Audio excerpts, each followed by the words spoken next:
War Eagle, War Report family, it is your boy C Dub. Auburn basketball improves to 14-3 overall, 4-1 in the SEC. We'll talk more about its big win over Mississippi State later on in the show. But first, Auburn football continues to grab players out of the portal with this latest addition in Austin Keys. We'll talk about that addition, what it means for the linebacker room, as well as the defense in our latest edition of the Weekend Tailgate. You are now listening to the War Report Weekend Tailgate, brought to you by Athletic Architect. It's your boy, I Jones. Be Will, C-Dog, Mike G.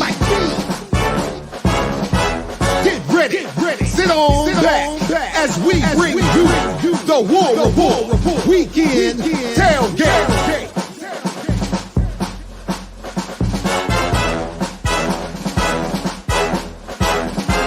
What's up, everyone? Happy Sunday. Welcome to the latest edition of the Weekend Tailgate. It's been probably the first time all four of us been on in a while, has it? The gang's all here. And this episode is brought to you by our show sponsor, Athletic Architects. Please be sure to visit buildthehouse.com so you can begin planning your financial future. Or if you're looking to get your LLC off the ground, shout out to those guys for supporting us as well as the Weekend Tailgate. Also, we want to thank you guys for supporting us, hanging out with us. You can do a few things, guys. Share this content on social media. Please use the hashtag. Smash that like button, guys. Get the thumbs up. Help us with the algorithm. And guys, we're getting close, very close to 10K subscribers. Do the Lord's work and help us get there if you haven't done so already. Tell a friend, especially if you're some big supporter of the War Report. Help us continue to grow our family. Also, you can become a member and enjoy some incredible perks. Ike's here to tell you exactly what those perks are. And you're muted. All right. Yeah. The perks are that you become immediately awesome in every facet of your life because you have you become a part of the Green Name Gang, which is pretty much the best sports community that exists ever on the planet in all of history and forevermore in infinity going forward. It's pretty much how that works. So yeah, $5.99 gets you to that patron level where we get in here and break down film. $3.99 at least will get you to the place where the morning drop, you can come in and chat with us there as well. So looking forward to talking with you guys tomorrow morning as we get into more Auburn sports stuff. But yeah, become a member of the War Report, support us, and we will continue to give you all the dopeness. Membership gifting can happen. You can go right there from the live chat and click to give away 1 month of membership on you. So 1 month of membership, you'll be able to supply that to us or to someone in the community out there, and they'll get that first month on you. Been going back and forth, but I think I am going to go ahead and give away another one of these morning drop mugs. So yeah, the morning drop mug is out there right now, man. So you guys can go and get that. It says that you can get that right now. Hashtag get your weight up to be able to get that. Sponsored by GWT2 Energy Consulting Services. And then from an audio standpoint, if you want to listen to more War Report stuff, we're out there as the Auburn Express, powered by the War Report on all your podcast platforms. You can get that and listen to some audio content that may not be available on YouTube. I want to stress this. It might not be available on YouTube. There's a lot of stuff we're doing that's audio only. You're not getting the whole picture if you're not a part of the podcast community as well. So we appreciate all that. All right, guys. Let's grab super chat real here. Auburn Dad, appreciate you hanging out with us. He says the four Musketeers are back together again. War Eagle to you, sir. Hope all is well with you.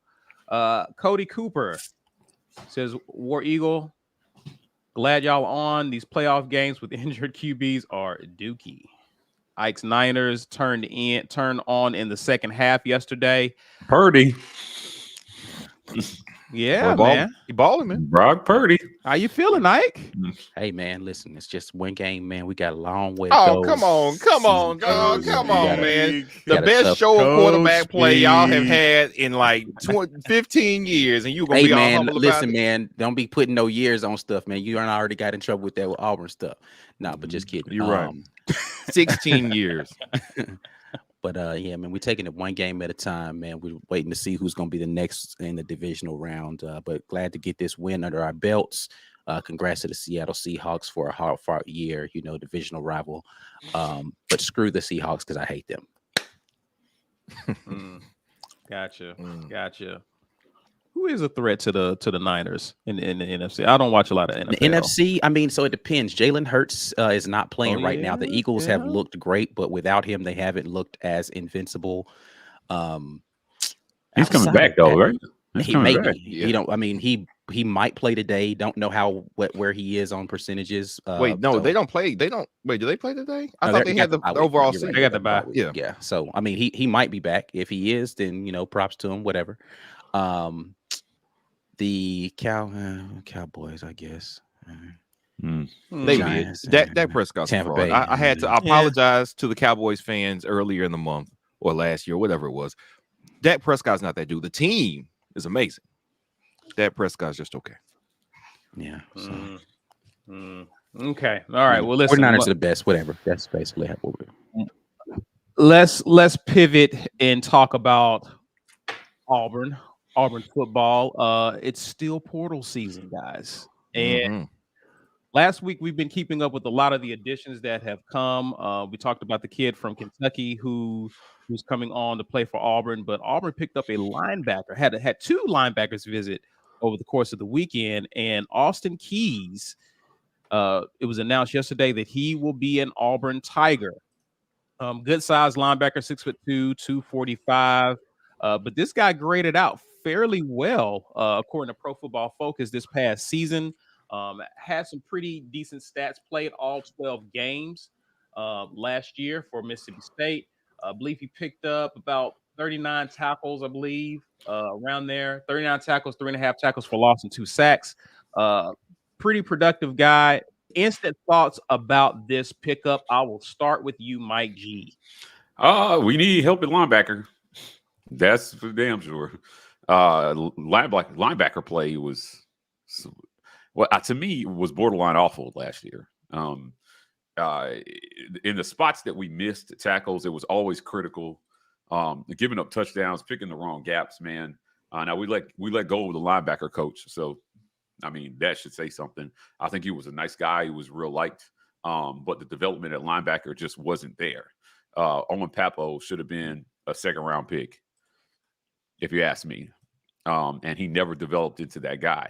So going out and getting experienced help at linebacker is going to be super important. I'm glad to see that they're not done in the portal yet, right? Like they seem to be attacking the portal. As far as I know, I think Auburn has the second-ranked portal class in the country. So they're doing work and they're filling needs. But they're not just throwing bodies and stars at the team, right? They're going for areas of need, which is important. So this guy's going to he may play a key cog. I keep saying it, man. Like these guys have so much to evaluate during the spring. I don't know, bring in some extra analysts, like something. I'm struggling to see how they're going to do it.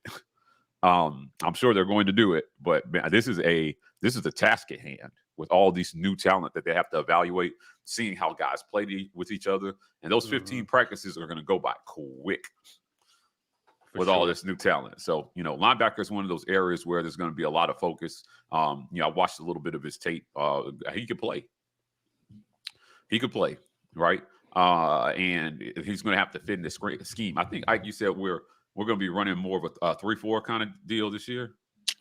So it's going to vary based upon what the team is. It's a base 3 down lineman, and then what you have on the back end is going to vary. So 4 linebackers, 3 linebackers, 2 linebackers, and then they might sneak an additional guy into a 4-man. It's going to be a multiple defense. Yeah. So Keys multiple. So Keys' importance in this 3-4 and the 3-4 schemes, I think is going to be super important. Man, we're going to be putting linebackers on the field, dude. Now there are some incumbents who I assume are not ready to give up playing time. So it's going to be a battle. Linebackers are going to be fun to watch, I think. For sure. This guy projects as your middle linebacker. Obviously, we picked up Demario Tolan earlier in the week. The LSU transfer kid. Some people believe he projects to play on the outside. over the past few years, there hasn't been a big rotation at linebacker. And maybe that's just because of a lack of productivity. You can only rely on a few guys, but we've seen guys switch in and out, defensive back, front four, the defensive line. But usually once we found our guys at linebacker, that's been it. Do you think that we'll see kind of a change with that moving forward as we begin to grab more bodies? Because we still have a lot of guys in the linebacker room in addition to these two pickups. But how do you see this shaking out down the road under Hugh Freeze's new staff? I mean, ideally, your middle linebackers are not going to be in a heavy rotation. Those are going to be the guys that need to be stable. It's the guys on the outside. And again, it's going to be how many linebackers are on the field may change depending upon how teams how the defense wants to scheme against that team. And then they're going to have sub packages in there for down and distance type of stuff that will rotate those guys in. So you will have an opportunity for guys to get playing time, but whoever lines up at the two middle linebacker spots are going to be the guys that will be probably the most constants, unless there's just some guy who is so versatile on that outside linebacker in where they can drop back in coverage and they can rush the passer and they can set the edge. If you can do all of those things, then you're going to earn yourself more snaps, but that'll probably be a rotational sub package situation with that. But there will be some rotation, but it'll be probably more about scheme of down distance and against a particular offense. Yeah. This guy graded out exceptionally well. I wasn't impressed with Ole Miss's defense, but I think it was more of a scheme issue that I had with them. They're just small. They were a small defense from like just all around. So it was difficult. It's going to be difficult when you're running a 3-3-5 if you don't have those hybrid types that can do what I'm talking about, where it's like I can play tough against the run and I can drop back, and your 3 down linemen need to be dominant monsters. Like, you they need really to be monsters. You can't have just okay guys up front, and that's not. Well, no, that is saying something specific about the Ole Miss down 3. They're good, but they're not great. And you need to be a great defense, and you're going to have a 3-3-5. You have to have great 3 down linemen that are out there, or you've got to have excellent linebackers that make up. Like you can't just have average or okay at every level and be great in that scheme. It doesn't work. Yeah, well, let's be real. Ole Miss was playing little boy peewee defense all year, right? Like they were not playing big boy defense. No, they were not playing big boy defense by any stretch of the imagination. It was sad at times, like what they were giving up.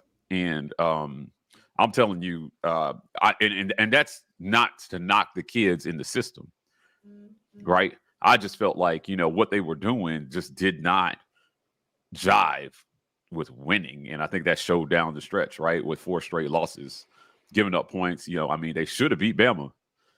But little boy peewee defense showed up in the fourth quarter. Right. And of course, you got Lane out there too. Right. Yeah. I mean, he didn't help him. He didn't help him with the 4th down calls in their own territory that they didn't get. But yeah, I just, again, I wouldn't judge these kids too harshly based on what we saw from how they ran defense last year. No, just give him a shot. In the spring, he'll show. He'll show what he's got. Well, particular pieces. Yeah, you can't judge a particular piece by the entirety of how a defense performed. It's just about how well he did his job on particular plays. For sure, he graded out fairly well what he was asked to do. Exactly. It's easy to lose that though when they're again just giving out presents on defense like Santa Claus. Right. It's hard. Like talent gets lost in bad schemes at times. So this might be a really good find for Auburn.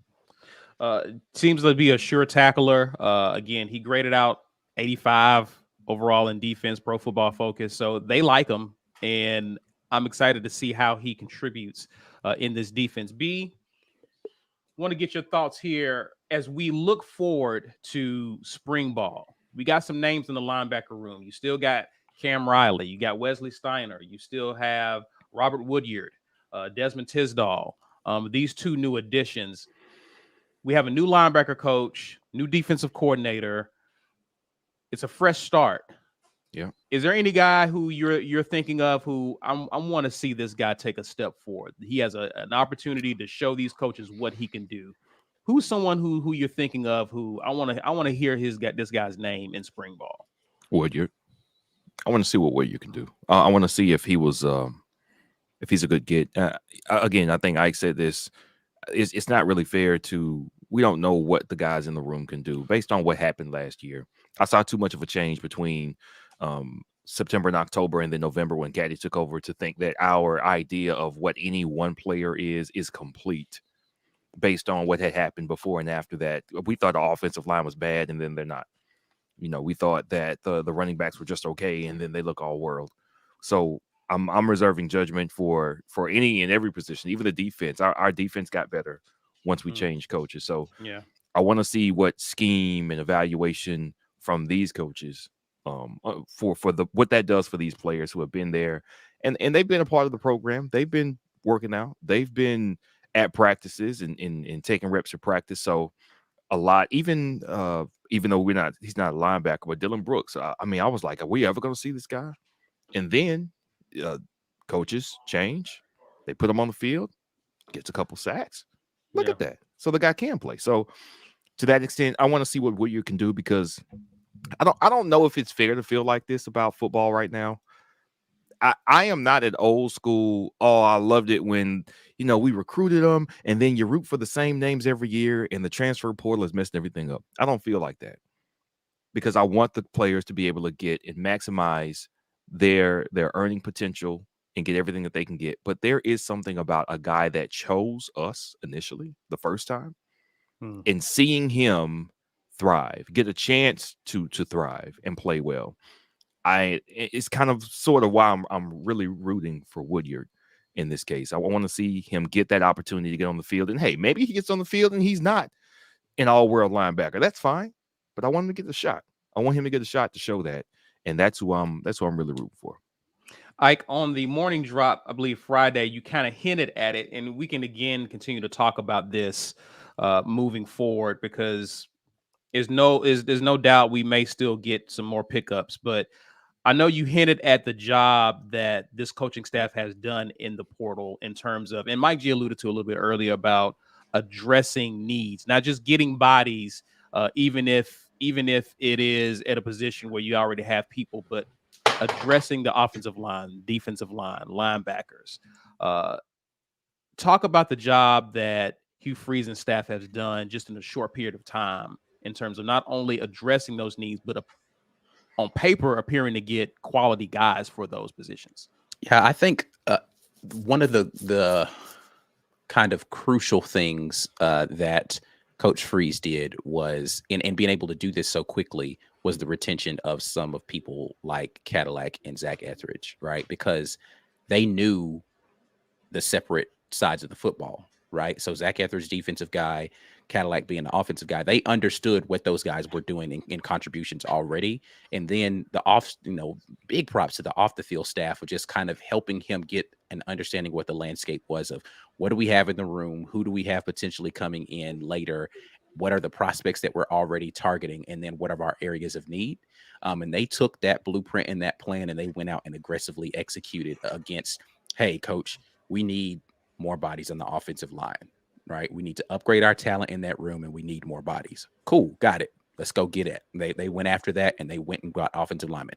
Hey, coach, we're kind of thin at the edge and interior defensive line. We need more bodies and more talent in that room. Great. Got it. Went out there and they prioritized the offensive line, defensive line, and linebacker core. Right. They knew they had the DBs solidified. They brought in some more people as far as getting some younger talent in because they didn't know what DJ James was going to do. Nehemiah Pritchard was going to do. Okay, we need some younger guys just in case. But they said, we're going to get better in the trenches. We're going to get better at the second level on defense in the linebacker room. And they went and had an aggressive plan of attack between the transfer portal and what they did in signing day to be able to address those things. And they did it magnificently, if I could say so myself. I'll throw this question to you, Mike. You've been pretty adamant about what Auburn currently has at QB, but there's still a conversation about a sentiment amongst a good bit of the fan base in that we need another QB. Again, I'm not against adding more bodies in that room, but we don't know if anyone will get picked up out the portal at this point, maybe after spring ball, but your thoughts on the QB room going into spring? Well, we got the great QB developer, don't we not? Yeah. So at the end of the day, he touted that. It's two of them. Yeah. So there are two guys in this room that you can develop into SEC quarterbacks. I want to see it. And I want to be super clear here because I'm back and I got energy. I'm not letting Hugh Freeze off the hook for quarterback development. Robbie Ashford better be an SEC quarterback next season. All SEC. Get the job done with this kid. He clearly has the talent. We've seen spurts of it. He can move. He's just as athletic as anybody in college football. If it's a foot race between Robbie Ashford and Flash, I'm picking Robbie Ashford. He's fast, right? He should be a really good fit for a Hugh Freeze system. Wait, are you talking about Flash, the comic book character, or Flash, the former Auburn wide receiver? The comic book character. Oh, okay. Okay, okay, go ahead. It's fast. It was Yeah. a metaphor, but okay. Anyway, so like, listen, he's got all the talent. He can make all the throws. The throw in the Iron Bowl to Javarius Johnson was as good a throw as you're going to see. NFL caliber. Get him to do that more often. Let's go, brother Hugh. Right? You got the job. You got the job, much to the chagrin of half the fan base. So if we're going to talk quarterback, I want to see Holden Garner when he gets his shot. Listen, here's what I want to see. I want to see Robbie Ashford running teams who are supposed to be off the field. Then I want to see Holden Garner come in after and look like the next coming. So listen, it's okay. Go get a quarterback out of the portal. You got to have depth anyway. I get it. It's clear that Robbie feels a little disrespected by some of the fan talk on social media. He's been open about that. But to me, this really isn't about him because all the try is going to be there. He played the whole season with a sprained AC joint in his throwing shoulder. So I'm not worried about the effort he's going to give. My concern is about the guy who's coming in, who we hire, who we gave a chance. Check or pass, whatever. I'm all over that, right? But you're here. Right. Now, you touted two things: quarterback development and turning programs around quickly. Both of which go hand in hand. Right? So all this talk about getting a quarterback out of the portal, to me, it stinks of, bringing a guy who's better and can already do the job. I'm like, no, show me a coach who knows how to develop the guys that he has. And that includes anybody they might get out of the portal. For sure. Now, I've about had it with this talk about quarterback.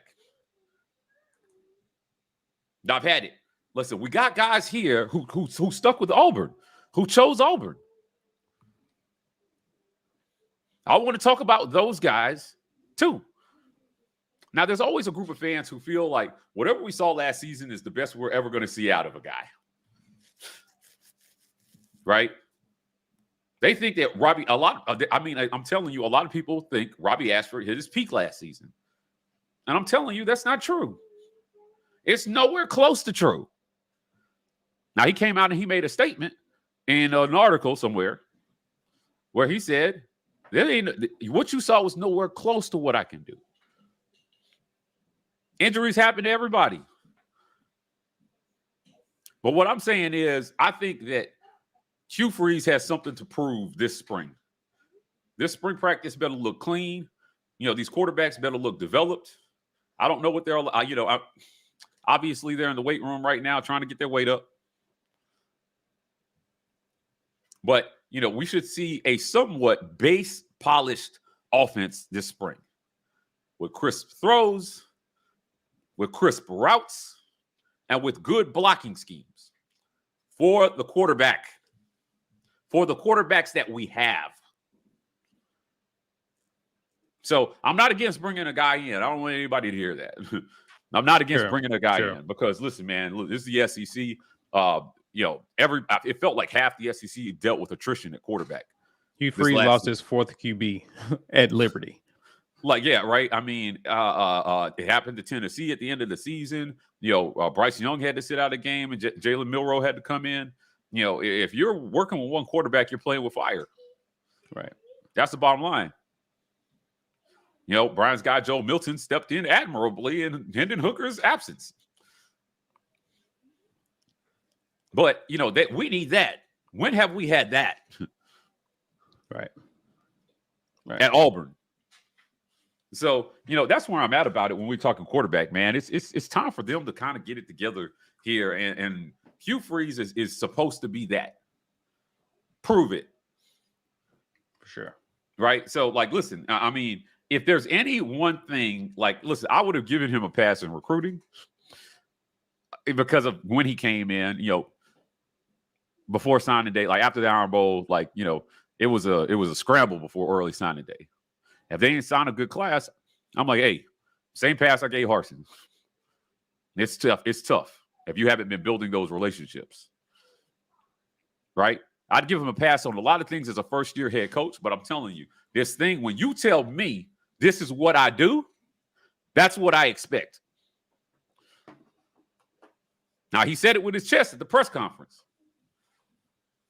Put it on the field. Put it on the field. Yeah. Guys, look, before we get to the break, let's go through some comments. Lisa Wise, good to have you with us. Said, went to the basketball game. Great win, but our guys are aging me. Listen, ask your doctor if your heart can handle Auburn basketball. Yeah. Because, we'll talk more about that in the other segment of this show. John Betterton says, excited about the new linebacker pickups. Just wondering who's going to leave after they see the depth chart. This is something that you guys have alluded to last week in the morning drops, that we're getting excited about the guys we're picking up out of the portal, but expect, especially after spring, guys to leave Auburn for the portal. You guys want to elaborate further on that? Listen, man, it's going to happen. It's going to happen. It's absolutely going to happen. The linebacker room and the defensive back room specifically, I expect guys to leave because you've got guys that have talent that just aren't going to get an opportunity to see the field here at Auburn, regardless of what you're doing rotationally. Some guys feel like they can start today on somebody's team and they're going to leave and go prove that somewhere. And, you have to be okay with that when you bring a lot of guys in. And honestly, piggybacking off of Mike's comments about the quarterback thing, you do go get a portal quarterback, expect one of your guys that are here in this room, probably Holden Garner, because he hasn't used his transfer, to leave. Because he's going to feel disrespected more than anybody. Like, as much as Robbie feels disrespected, Holden has to feel like triply disrespected by all of this. Because if you don't have faith in Robbie, so let me separate these. And if you're saying we want a guy with more experience to come and start in front of Robbie Ashford, then Holden shouldn't feel disrespected by that because he doesn't have the experience. He hasn't been able to prove it. But if you're clamoring for somebody who's never seen the field at some other school because they were a 5-star coming out of high school, Holden should feel disrespected by that because he's like, I can play. And so if this guy doesn't have any experience and you're okay with him coming in and starting, why can't I get the shot? Right. That's disrespectful to him. So expect to see somebody decide once they announce it too deep, they're like, all right, great. I am not number 1 or 2. Best of luck to you guys. I can be number 1 or 2 on somebody else's field. Yeah, for sure. Yeah, I want to see. I want to see Holden Garner stick around. I do. I want to see a scheme where we utilize his arm talent and our receivers get to eat for a change. I want to see our receivers eat. I want to see our tight ends eat. Yeah, for sure. All right. So next comment from Mirando. It says, "What's up with these Ole Miss fans hating on Freeze?" I'm gonna pair that with James Stallings super chat. Appreciate you, man. Thanks for that. Ole Miss fans are melting down. You love to see it. Yeah, I haven't been on Twitter a lot lately for obvious reasons. But what's been going on with Ole Miss fans? Can you guys catch me up? Yeah, listen, they're losers. At the end of the day, they pay other than being broken ugly. They paid him what else is going on? $9.5 million. That's the nucleus of it. That's the net of it. Yeah, they paid him $9.5 million to lose the last 4 games of the season and turn in a crap recruiting class. So here's the and he's not exactly killing it in the transfer portal. Right. And so here's what's happening with Ole Miss fans, right? Yeah, so doing yoga on social media. This is so glad we hired that guy. Another evolution of broke and ugly, right? So when you're broke and you're ugly, you have to resort to other things to try to get girls, right? So it's like, what do? You hate on the cute dude that's getting all the girls. So to them, Hugh Freeze is the new cute dude that's getting all the girls. I gotta hate on him.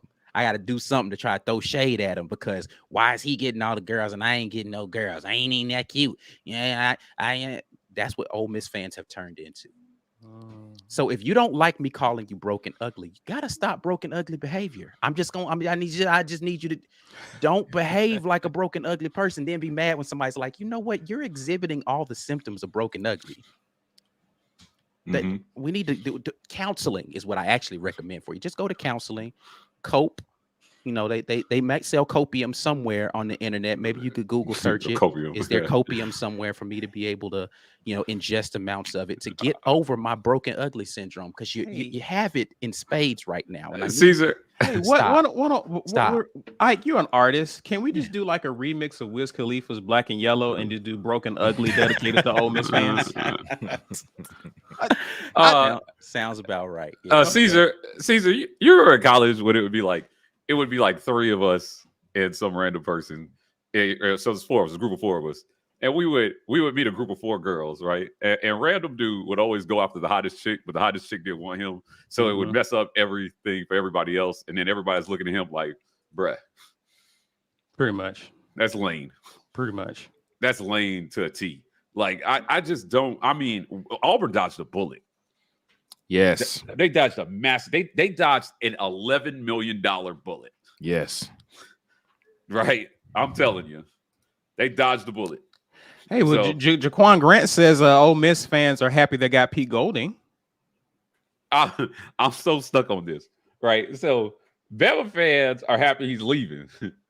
Ole Miss fans are trying to talk themselves into this hire. And I just don't know who to believe. He's probably better than what they had, probably. I don't know who to believe. Who did they have?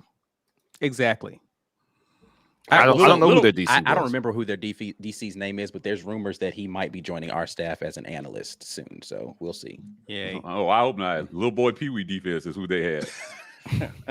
But again, I don't think that little boy Pee Wee analyst. People are against schemes, right? Schemes have to fit players. So the problem isn't necessarily that he's a bad coach. It's that he wasn't equipped with players that fit the scheme, or he couldn't get the players at Ole Miss. It's not that scheme is bad. Again, 3-3-5s can work. You got to have the right players for it, though. If you don't have the right players, that's not the right scheme. Sure. But he was undersized in his defense. So when you have undersized guys, then what you have to do is you have to put more DBs on the field, and hopefully the DB linebacker combination with speed can make up for what you don't have in size. That's the reason why you play schemes like that, because it's like, all right, cool, we're gonna play fast. We need to be fast. TCU, they want to play fast on defense because they couldn't get. Listen, man, dudes that are 6'4" and up and 260 and up in size, but move at a 4.5, 4.4 speed. That ain't. People act like them joys just grow on. They don't. Bama, Georgia, Clemson, Michigan, Ohio State pretty much get all of the top guys that do that. You got to work with what's left, and what's left means you got to scheme your way into a good defense. So. Right. You're going to get guys maybe that size, but they're not going to move that fast. You're going to get guys maybe that move that fast. They're not going to be that size. Like the combination of those types of players don't exist. And they don't just grow them on trees. Right. And so everybody else has to kind of figure it out with some sort of, either you're going to play it where we're going to, all right, cool, we're not as big as everybody else. We're going to play fast, or we're going to play a similar scheme, but we're going to do some different wrinkles with how we bring our blitzes and all this kind of, like, you got to figure, or all right, cool, we're not going to be as big up front. We're going to get our defensive secondary to play lockdown and give us more time to get to the pack. Like, you got to do something, because you're not going to get them dudes that Georgia and Bama are getting every year. It's just not going to happen. Yeah. Yeah. And maybe he was just an analyst trying to be a DC, and this would be his actual where his station, his proper station would be analyst, which is why or a position group guy, right? Like not everybody's built to run a defense. For sure. He sucked. In closing, Brian Hancher says Mike G raised a good point about a lot to evaluate in the spring. I'm guessing there will be a lot of open questions after A-Day, especially leading up to A-Day for sure. Spring camp's gonna be interesting, man. Listen, man, with as much as they brought in, somebody had made a point about the portal and guys leaving. There's going to be some guys leaving. Yeah. Right. You know what I mean? There's going to be some guys leaving. So prepare yourself for it. When you bring in as much as you did in the portal, you're going to see some guys, try to beat deadlines to go other places to play. Yep. By the year. Right. So, I'll leave it to you guys to look up what those deadlines are. I think the SEC to play within conference and transfer, you had to be in the portal by like sometime this month or something, right? But there are deadlines to beat. The portal is the portal taketh and the portal giveth. So, yeah, for sure. Just don't flip out if you see a guy on defense with all that we brought in leave, right? Because I know it's going to be people panicking. Oh my God, what's happening? Depending on who it is, of course. Yeah, right. So it might be like less to evaluate with the right talent might be a little bit of a blessing for them because you just can't. Like, if you got a wealth of riches when it comes to, talent, not everybody can play. And we're seeing that at the other schools. We're seeing that, at Bama. This guy jumps in the portal. And then our whole fan base is just like, are we taking a look at this guy? Right. Look at this. You know what I mean? This is part of the portal that I hate. Every guy that enters the portal, people are like, what about this guy? Right. Oh, man, it's exhausting. It's exhausting that we feel like we need everybody that gets in the portal. Right. We don't. Right. We don't. Which is like, it always becomes so confusing to me, especially when guys haven't played, that we get so excited about signing day classes. And now we get so excited about portal guys transferring in because we need experience. It's like, you can't, the signing day folks have to play at some point in time in order for them to ever and they got to get experience somehow. So you want them to sign to Auburn, transfer somewhere else to get their experience, then come back to Auburn to play their senior season. I really don't understand what people want and expect out of stuff. And it's like, well, if they couldn't see the field in front of such and such, they must not be that good. It's not that simple. It's not that simple, man. And like, I get so confused with the fan narratives that are out there on these spaces, which is another reason why I stay away from these discords and these chat rooms. Cause I'm just like, y'all stopped making sense a long time ago. And I get exhausted following the conversation. Fan is the root of fanaticism, fanatics. So there's some nonsense out there along with it. Yeah, and fan is synonymous with blowhard.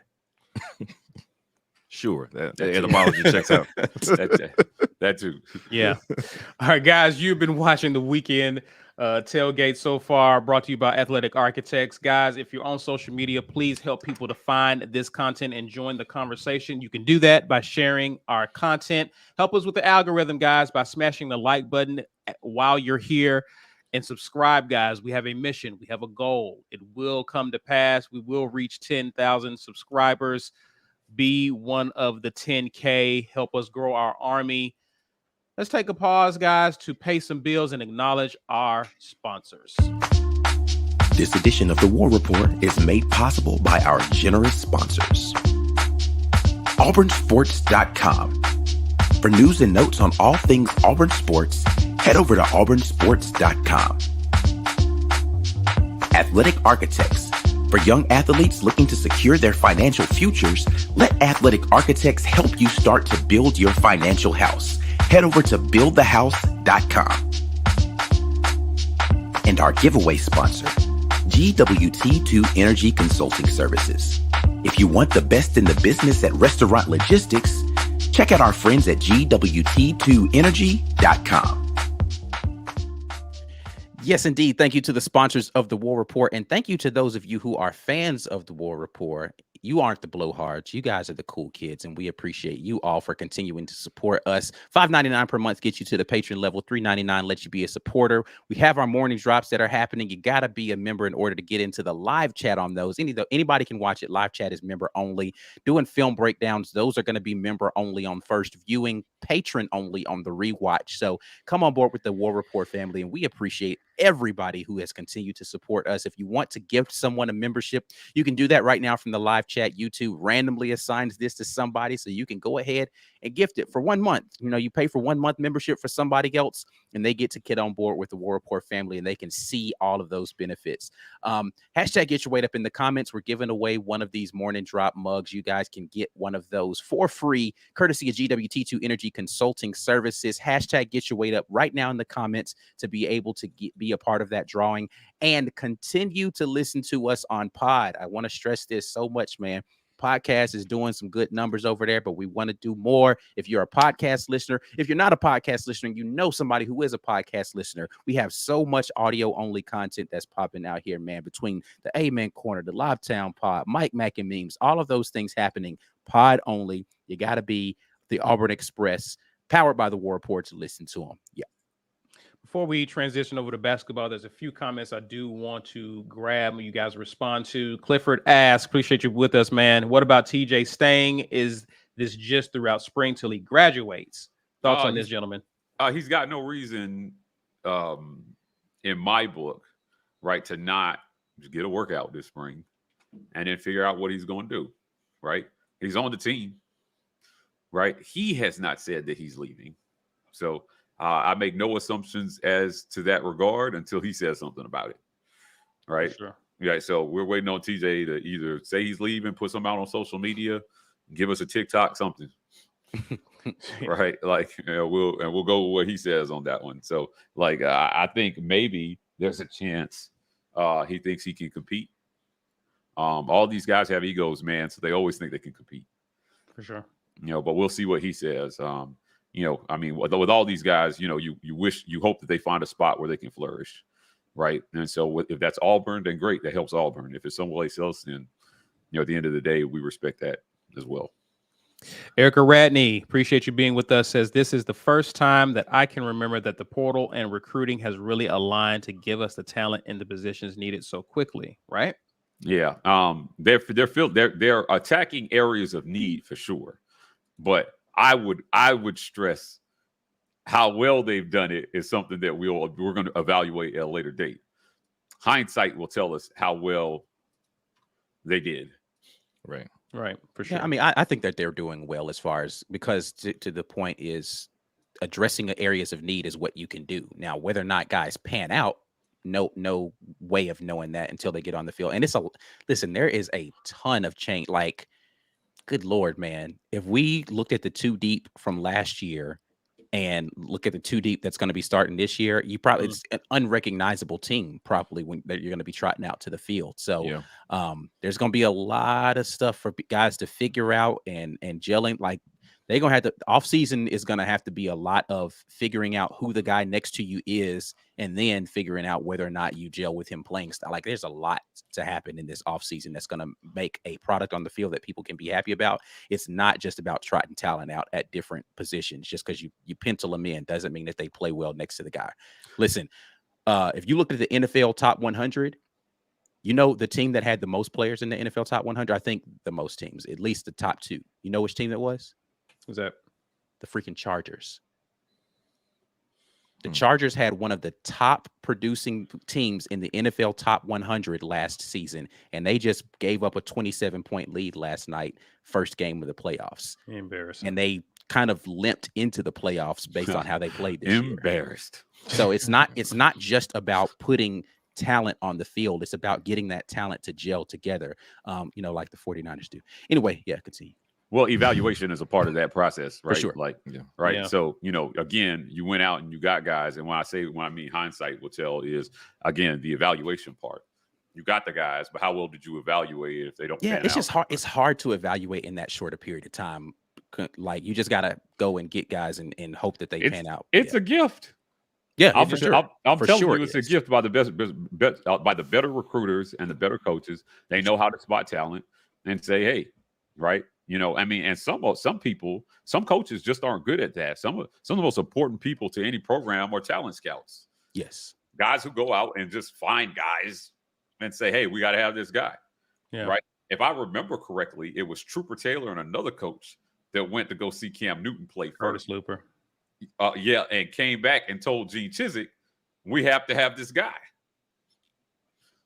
Yeah. Right. We got to go get this guy. So, like, you know, they saw something there, and you know, under season in the championship and the scandal later. We got crystal ball out of it. That's an important thing to talk about too. When you talk about putting together an effective staff, the people that get overlooked are the guys that evaluate the talent, like the guys that are out there doing the scouting, the ones that are out there doing all of the little stuff that help you determine, is this guy a good fit for the system that you want to put together? Because if they don't have the proper vision of what you want in a middle linebacker and they go get you a bunch of guys and you're like, okay, these guys are cool, but you overlooked, right? Like whoever, I don't know if Lane Kiffin actually like went and found what's the kid's name, the running back? Sean Jenkins. I don't know if he went and found Quinshon, or if somebody else went and saw him was like, Lane, you really got to go check this dude out. Like whoever put the bug in the ear of Lane Kiffin is the guy who should deserve a ton of credit. Now, Lane might have closed the deal. He might have went and go did the evaluative look. But whoever said, hey, I know he's just a 3-star. Go look at him. He's good. Yeah. Like those guys get overlooked so much. And those are really the glue to a lot of programs. The people who are out there finding those people who are like diamonds in the rough, and people who can do that really well are people who have long careers in this game. Yeah. For sure.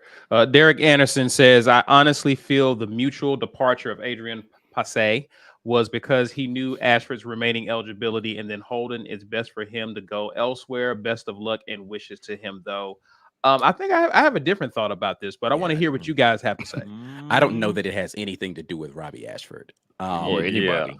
I think that it has a lot to do with this, like what we're going to be doing from an offensive perspective is vastly different than what he got recruited to do from the previous staff. And so if he wants to be more of a pro style quarterback under center, you're not doing that in this. Not doing that here. This is not if you're not a dual threat, or you're not a quick read and react guy, you never ran RPO, or you don't have a desire to run RPO, or you think your best chance to get to the league is to get into an offense, this ain't the spot for you. Or this staff is like, he's cool, but he's not really the guy that we want. And so after having a conversation, looking at his tape, we wouldn't even have recruited him as heavily as the last staff would have. Like, but I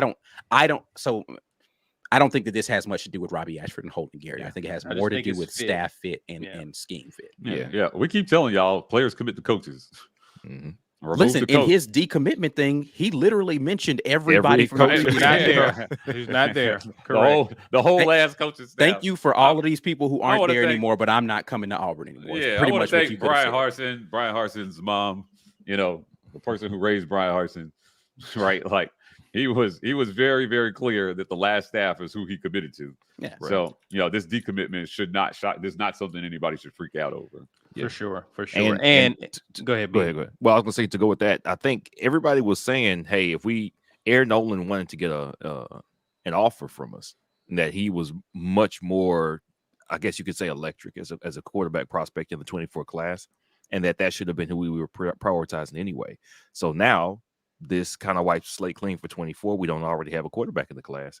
I would hope, at the very least, that we give Aaron Nolan a call. And maybe this is what that's about, because I think what they do is, they reestablish connections with the guys who they very much want to. Like, hey, everything changed. Us wanting you did not. Keep us in mind. Come see us when you can. Let's get a visit scheduled. If they don't do that with Posey, then it's like, hey, man, I get it.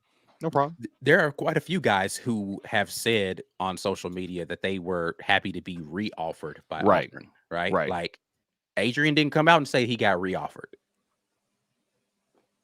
So, yeah, I think that this was a mutual parting of ways. They wanted to go in a different direction. He was completely fine with that because he had other offers that were on the table before he committed to Auburn, and he's doing what's best for him. Can't be upset at that. Yeah. Cleveland Brown says, did we force Ole Miss's hand like Arkansas did with us for Gus in 2017? And I hope This so. is your moment. I hope so. All right. 2017. Yes, we know two unlikely to beat two of those teams in the very same season. We absolutely, Arkansas forced us to choose. Do you want the guy who just beat two of the best teams in college football in the same season, or do you want to start over? Auburn was terrified to start over. And maybe a lot of people still thought, oh, this is Gus getting it together so we can make some moves. He is exactly who we thought he was before that point and after. Lane Kiffin was exactly who we thought he was. He probably overplayed his hand in negotiations, which, again, if numbers were past 9 million, I wouldn't pay 9 million for Lane Kiffin. Maybe like 7.5, but he was already too hot a name to only ask for 7.5. So he asked for too much, and we were like, all right, so that's enough of that. And we went and got a guy who, honestly, I thought that they wanted the whole time before this season, before the last coaching search, before Brian Harsin was offered. They probably wanted. Hugh Freeze fits culturally better than Brian Harsin and better than Lane Kiffin. I think he was a target. I don't know if I now question how much Lane Kiffin was a real target. Did we really want Lane Kiffin like that? Because it seems like Hugh Freeze is slotting right into this slot, and he just checks all these boxes. It makes me wonder, did we really want him, or were we just trying to get Ole Miss? I don't know. I really don't know. Oh, yeah. Jimmy Sexton is undefeated. For real. So that's all I got to say about that. That's the net of it. Yeah. Yeah. Jimmy Sexton was going to make sure all his guys got paid. And that's what happened. He don't really care where they land. He's just like, let me ask him. I get 5%. I get 5% of that 9.5. Yeah. Everyone comes up. Yeah. Including me. After he lost the last 4 games of the season. Wow. Yeah. Yikes, man. And thanks, Jimmy. Yeah, I was about to say, I don't know if we did it or if Jimmy was just out there doing puppet master, but whatever it was, Lane Kiffin is richer for it. So congrats to him. Yep. And congrats to Jimmy. Yeah, for sure. Derek Anderson says, speaking of which, can we get a 4th and Kiffin in a hoodie? I think it exists, don't it? Just on a t-shirt, not in a hoodie yet. Not a hoodie yet? Okay. Yeah. Right. Got to have one for beginning of the season and then towards the end of the season as well, so we can keep the petty going. So we got a request. The petty. So same here. I guess we can transition and keep talking about this after the giveaway, but let's talk Auburn basketball, gentlemen. Auburn was at Neville Arena. Ike, you were there covering it. Auburn pulled out 69-63. Got a little interesting towards the end, but Auburn improves to 4-1 on the conference, 14-3 overall. Initial thoughts, Ike, as you were there. Mike, you were there as well. So I'm gonna get your thoughts as well. But Ike, tell us what you saw. I saw Jalen Williams shooting out of his mind for the vast majority of that game. He was pulling, the first 3 just kind of came in, ball movement, cool, kick it to him, knock it down. But then he stepped into one in transition. I was like, oh, wait a minute. What is this dribble up in transition 3 Jalen situation? I'm not familiar with that guy. Right. Mm-hmm. And then he hit another one. I was like, wait a minute. Hold on, cuz. If he had hit that 4th one in a row, I don't know. It was a bit of a heat check because it wasn't it was early in the shot clock, ball rotated over to him. He was like, oh, I'm finna pull this. And he, stepped up and shot it. And it looked good when it left his hand, too. I was like, oh, this is going to be a long night for y'all if Jay Will is pulling like this. But he played a good game overall. He got in foul trouble late in the game. He ended up fouling out. I hated that foul. The offensive foul call was kind of bull. I get it. I'm not mad at the call. I'm mad more so in the way that the game was officiated down the stretch. Mm-hmm.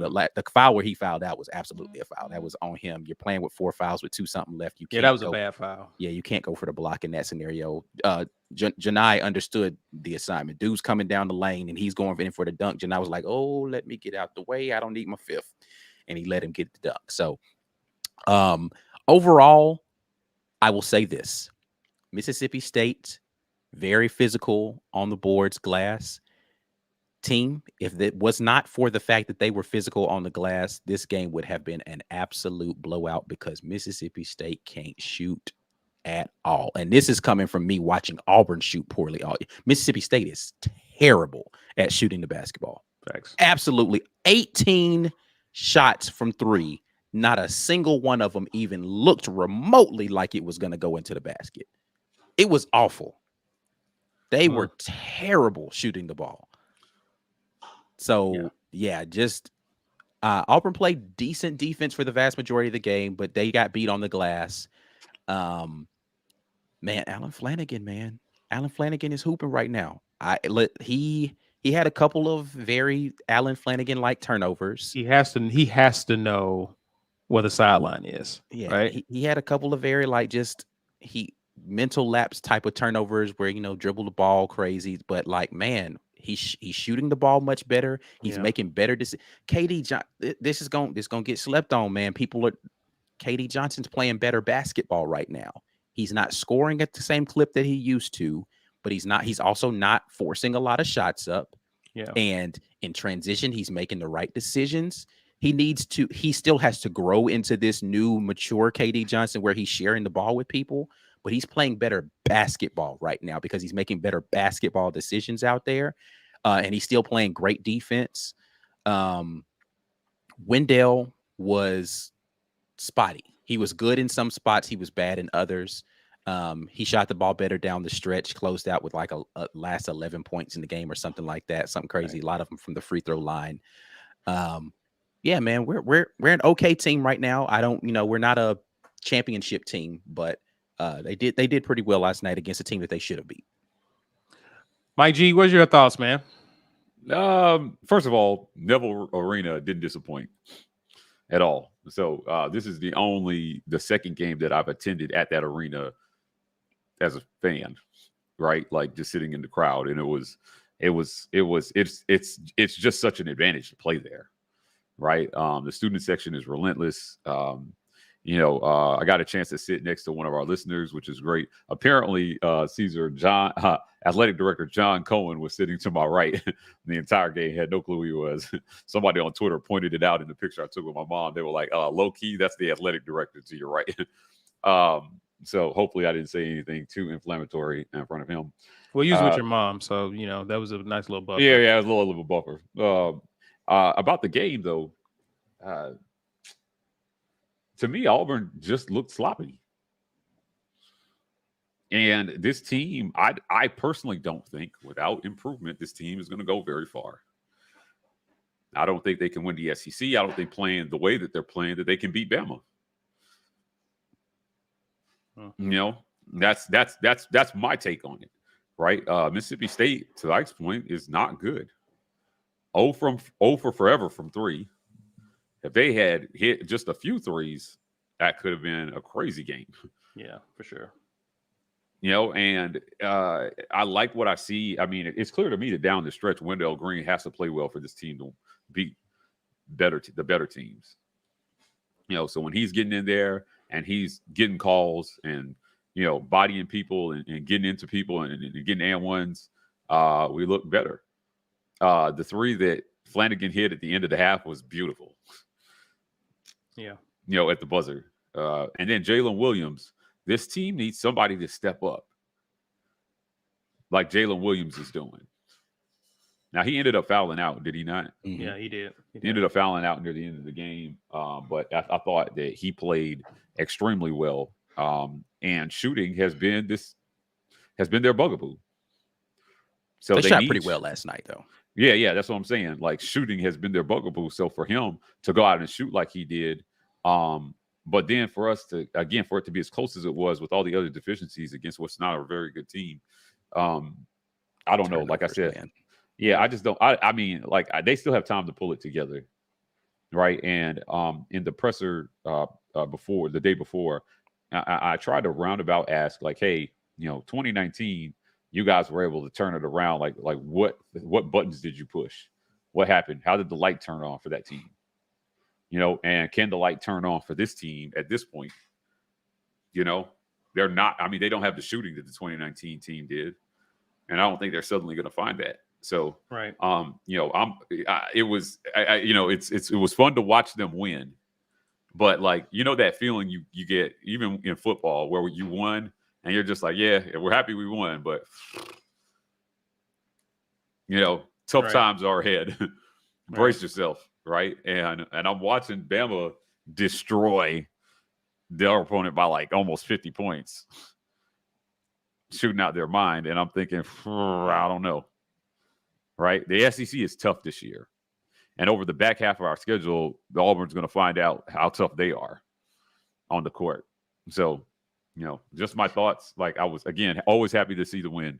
But I did not come away from that very encouraged that, you know, this is a team that can win the SEC this year. Yeah, I mean, and then I think the rest of the field is kind of inconsistent as well. I guess once you get past the Alabamas, the Tennessees, you can argue maybe a Missouri. Texas A&M is playing pretty well right now. Yeah. Once you get past those teams, we're pretty inconsistent as a league. So I like Auburn's chances. I don't think it'll be complete tough sledding the rest of the way, but I do know when we play the Bamas, Tennessee on our schedule. Mm-hmm. Mm-hmm. When we play those teams, those are going to be some tough games for sure. What was encouraging was to see some of our veteran guys step up in this game. NJ Will, Wendell Green, Flanagan, like those guys have to play well. I don't think even with Broom playing well, if those three aren't playing well, you can forget about it. So I think you have to have some productivity out of those guys moving forward, and they have to be more consistent. Jay Will may not score 21, but he can't score 4 points. Yeah. Right. Like he has to be able to contribute offensively. It was a little disappointing to see Janai Broom kind of taken out of the game, so to speak. He didn't have his best game, but I am looking forward to see him playing well because, to your point, Ike, as you alluded to earlier, a lot of our offense in the past has seemed to run through him, or we've been very effective with him playing down in the post. So we need that contribution from him as well, along with the Jalen Williams playing well. It's like I want to see both of those guys have a good game together. Yeah, so. And that's essentially it. I don't know that we've put together very many games this season where we were clicking on all cylinders. It's been, okay, this guy's doing well tonight, and then this guy's doing well. It's like, and this is the same story we had last year. Like, let's be honest, when we were talking last year about this team, we were talking about, man, they're finding different ways to win, and different guys are stepping up in different nights, but you never had games other than the Bama game where we scored 100 points where you felt like everybody was clicking on all cylinders. And then you're like, okay, this is peak Auburn. This is the best that we can be. We haven't seen that yet this year.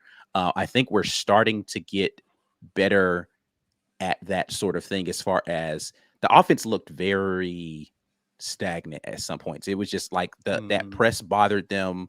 Right. And they were late into the shot clock getting into something. Mississippi State did a really good job of just kind of forcing their hand and coming out of that flexing and having to get late. So, like, again, I don't want to get too technical about what's happening on offensively, but what you're seeing a lot is early flex action, trying to move the ball around the perimeter. If they're playing a man situation, if it's zone, then they're going to try to play like either a high pick and roll, or they're going to try to go to the high post to be able to break the zone. Mississippi State was doing a good job of switching it up. They play zone a little bit, then they jump into man, and they play, and it was confusing Auburn's offense. So by the time we figured out what they were doing, it's late in the shot clock, and we're putting up a lot of sub 10-second shots that might not be the best shot opportunity. So, the walking the ball up the floor, slowing the pace down, I think is what has been Auburn's calling card all season. We're going to drain clock. We're going to play good defense, and we're going to slow the pace down. And we're only going to run if we get steals. Otherwise, we're not in sort of early offense transition type of stuff. And that didn't play to their benefit last night, because Mississippi State entrenched themselves, or they tried to speed them up by playing full court press, and it just didn't work with Chris Moore being out. And Coach talked about with having Jalen fouled out at the end of the game. He typically inbounds the ball in a lot of those late game scenarios. Alan Flanagan hadn't been in that position. That's why you saw a lot of timeouts and turnovers late when they were doing the full court press. So a lot of room to improve for this team for sure. Y'all see the dunk in the Oregon game yesterday? Yeah. Oh my God, absolute murder. Nothing's going. Ja Morant's dunk. Like, I don't care whatever else happened dunk wise. If it wasn't Ja Morant, like, that was ridiculous. The Oregon dunk was a little disrespectful because he went through a dude, But Ja Morant, He went through his soul. Ja Morant all the caught way that through ball his soul. back to West Memphis and then dunked it on the dude. I thought was it Marquette he played for? Yeah. I thought he was at not Marquette. Where was I don't anyway, remember. he cocked it back from his college and then and dunked it on him. Yeah, for sure. Yeah. Let's go ahead and get to the giveaway. We're doing the War Report or the morning drop mug. Morning drop, yeah. Murray State is where he played. Murray State. Yeah. Hashtag get your weight up for this giveaway. Shout out to Walt, our guy, GWT2 Energy Consulting Services. Guys, this is how you enter the win. We're not going to wait any further. Ike's ready to draw. Take it away, sir. Yes, do it. 101 people have entered. Who is going to get this mug today? Courtesy of GWT2 Energy Consulting Services. Appreciate them very much for continuing to support. And Jarvion Murphy, you are today's winner. So you need to let us know if you're here so we can get you a mug. For sure. Be on the lookout for that, fellas. I'm going to grab some of you guys' comments and super chats. We appreciate you guys commenting, hanging out with us. Starting with Walt Taylor. Says, Broome had a rough night.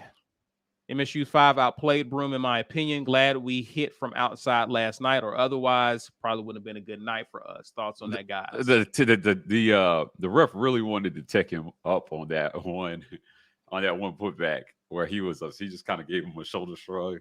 And I was like, don't give him a T for that. Come on now. Like, it wasn't the shoulder shrug. It was the too little signal. He kept doing the thing where he's like, oh, he's too small. And he was like, wait, what that look like though?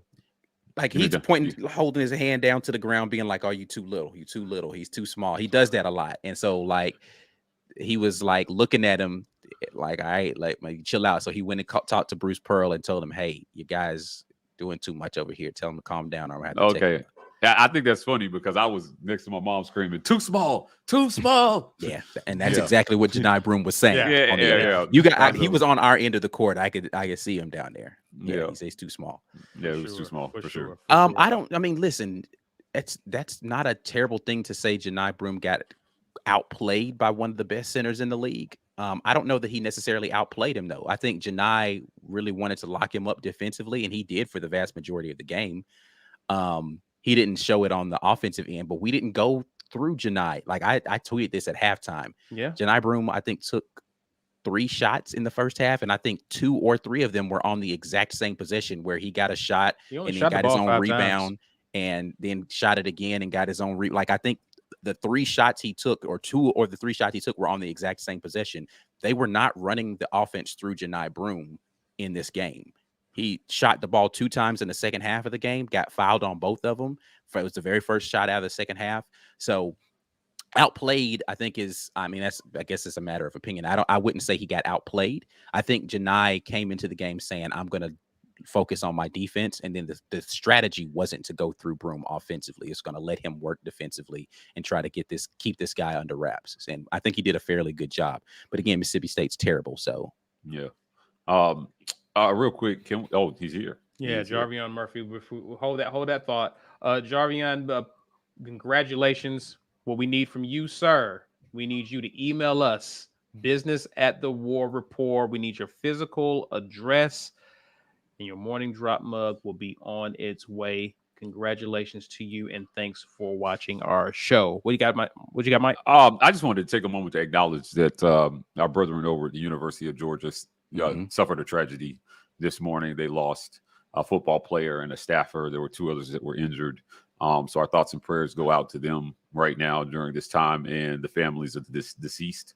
Some things are bigger than rivalries in football. So you hate to see it, but just want to say we're praying for their families and, praying for peace in that situation. For sure. Thanks for that, Mike. Steve Valentine says Wendell plays better with his hair twisted up. That's it. That's the button, right? That's the superpower. It's pretty funny. I can buy into that. I can buy into that. Derek Anderson says, I read an article that says Bruce Pearl said Mississippi State was the most physical team we'd played all year. After watching last night, I honestly felt Memphis would have been the most physical team we faced. That's it. A little bit of that is coach speak, right? Like, you play somebody and it's like, oh, this is the toughest game we had all year, right? Like, now he wasn't taking this lightly. He said in the pregame presser, we're not taking this lightly, right? They've got length. He went down the list of things that he felt like made them a dangerous team. But again, with this, it's just, I mean, you give respect to your opponent, but some of this is coach speak here. I mean, I think Memphis looked different because they actually have better skill players. So their physicality matching Auburn's physicality meant that Auburn had to take it to another level. Memphis doesn't have very good skill players. So like them being super physical didn't amount to anything. Doesn't mean that they aren't more physical. It just means they're not good. It's like, all right, yeah, you can be big and strong and pushing people around, but then when you get shots and you're missing point blank layups and you can't buy a basket from outside three, none of that matters. All this strength and aggression, and you out here looking like the Hulk versus Thanos. All right, cool. Punch off. Yeah. Corey Weber says Broom complains after every play, sometimes hard to watch. Is it complaining? Yeah, I mean, he actually has valid complaints a lot of the time. Like he gets foul calls sometimes that aren't fouls. He gets fouled sometimes when he doesn't get caught. Like a lot of times when he's complaining, he's actually got a valid complaint. And he's just like, oh, y'all not gonna call that? Like we just letting them do that. So and I'll say this, Coach Pearl actually advocates for his players to complain to refs about stuff. I've literally watched him do this, where someone will be coming back to the huddle at a timeout and he'd be like, go talk to the ref and tell him what you saw down there. Like he actually is like, hey, like he wants them to talk to them, not do the whining, jab at them. But just like, it's like, hey man, when he's doing this, you got to watch him, blah, blah, blah. He actually encourages them to do that at time to time during the game, to advocate for yourself to the refs, because you have a better vantage point. You know what he's doing wrong. You know what you did. Go talk to him. Yeah, which I think is never works out well for KD. Well, yeah, but KD does it after he does what he does, right? so can't do that part, right? So anyway, and I think the jig is up on KD. People know what KD is trying to do, so he's not going to get the benefit of the doubt when he's throwing his body into any benefits of any doubt at all anymore. They just like, no, that's not a foul.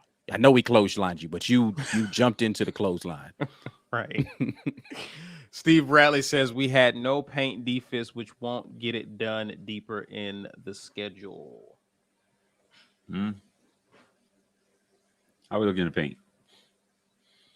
Yeah. I mean, I think we did okay, but again, Mississippi State's terrible. It's hard to evaluate terrible versus anything. So that may be his point too. Teams that can actually punish us, that may not work out well. Yeah. Peapod says, how about the late game flopping? It was awful. It was like there was one where the guy, and they didn't call anything on it, thankfully, but like in the open court at the end, he just literally just fell for no reason. And I was just like, yo, come on, bro. Like, I know y'all trying to get the calls late game, but it got excessive at one point in time. So yeah, for sure. Any other thoughts on the game, gentlemen? They got to get better. Yeah. They have to find a way to get better if they expect. I mean, listen, Auburn is what, 14-3? I want us to get healthier too. Of course, Moore was not playing. We saw Leo Berman get in there. He logged about 13 minutes. Berman actually played well last night. Again, I'm not a stat watcher, right? Like I watch basketball game. Berman played well. He was where he was supposed to be on defense. He didn't really make any stupid turnovers. Mm-hmm. He hit the one shot where he pump fake, went to the middle and shot like a little medium range pull-up shot that looked good. Berman played well, man. I got to give props to him. He didn't do anything that made me say, oh my goodness. But again, you can afford to get a bunch of Leo Berman minutes against Mississippi State because they're not good. So it's like, who's threatening Leo Berman? Who you don't put him in the switch and do what? Throw up a brick? Okay, so what? I don't care anything about that, right? So, he played well last night. I was thankful to have the opportunity to see him play a little bit more. He didn't really get very many opportunities. He only took 2 shots and he made one of them. One of them was a late. He had to throw it up a late 3 in the shot clock, or it would have been a violation. But yeah, he played well. For sure. I think that's a good show, guys. If you don't have anything else, Ike, tell the people what they need to be doing right now. Go ahead and click that join button, fam. Get in here with the War Report Green Name Gang. Got a lot of great content continuing to flow through for you guys. We'll be back with the morning drop tomorrow morning. You got to be a member in order to be in the live chat for that. If you are a member and you want to gift a membership to somebody, you can do that right now from the live chat area from a desktop computer. Somebody's first month of membership will be on you. If you didn't have an opportunity to win something today, please support us in other ways. Like, there's a lot of financial ways that you can support the War Report. And yes, the financial stuff matters because that helps us to continue to be able to give you this content on a daily basis. And then you can check us out. Listen, it don't cost you nothing to listen to us on podcasts. The more podcast listens we have, the better we can go out there and do some things financially with that as well. The Auburn Express, powered by the War Report. If you like the audio content, that is the place where you can go and check us out. And once again, you got a lot of things that you can only hear on podcasts. So you want to go over there and check that out as well. I want to thank you guys for hanging out with us. You already know what to do before you get out of here. Share this content so that people can find it. Smash the like button. And guys, subscribe. Yeah. Get your mom and them to subscribe. Your cousin and them to subscribe. Your mom and them. Yeah. Get your dog to subscribe. Get people, get us closer to 10K, guys. We're almost there. You can also interact with us on social media. That is Instagram, Twitter, Facebook at The War Report. We are TW Report on TikTok.